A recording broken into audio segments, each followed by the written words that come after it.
মৌসুমী ব্যবসায়ীরা চামড়া কিনেছেন 400 টাকা দিয়ে, 500 টাকা দিয়ে, কিন্তু সেই চামড়া ট্যানারি মালিকরা 400 টাকাও বলছে না। চামড়া শিল্প আসলে নতুন করে কেউ বিনিয়োগে আগ্রহী হচ্ছে না।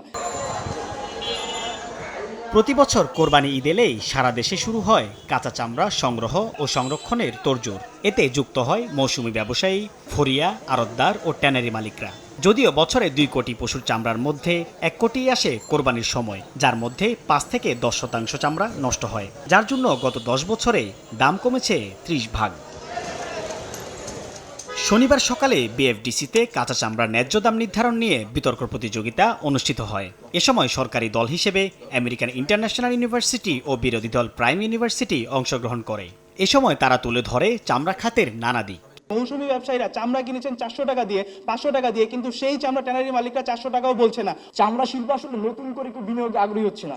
এ সময় ডিবেট ফর ডেমোক্রেসির চেয়ারম্যান বলেন, চামড়া নিয়ে সিন্ডিকেটকারীদের গোয়েন্দা সংস্থাকে বের করতে হবে, তা না হলে মসজিদ, মাদ্রাসার, এতিম ও গরিবদের হকের টাকা যাবে অন্যের পকেটে।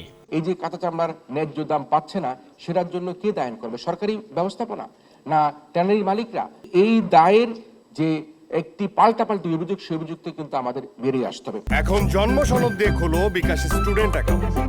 নিজের বিকাশ নিজে কর।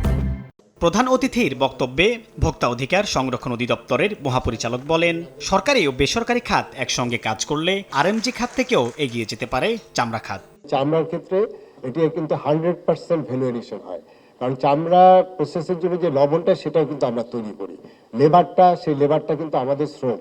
অতএব সেখানে যে ভ্যালু এডিশন হচ্ছে, আমাদের কিছু কেমিক্যাল ইম্পোর্ট করতে হয়, এর বাদে কিন্তু একটা বিশাল ভ্যালু এডিশন হচ্ছে। এবং এটাকে যদি আমরা সত্যিকার অর্থে ওই ভাবে এক্সপোর্ট করতে পারতাম, তাহলে একদিন আমার মনে হয় যে আরএমজি কে এক্সিড করে যাওয়ার মতো একটি অবস্থায় চামড়া শিল্পটাকে আমরা করতে পারি।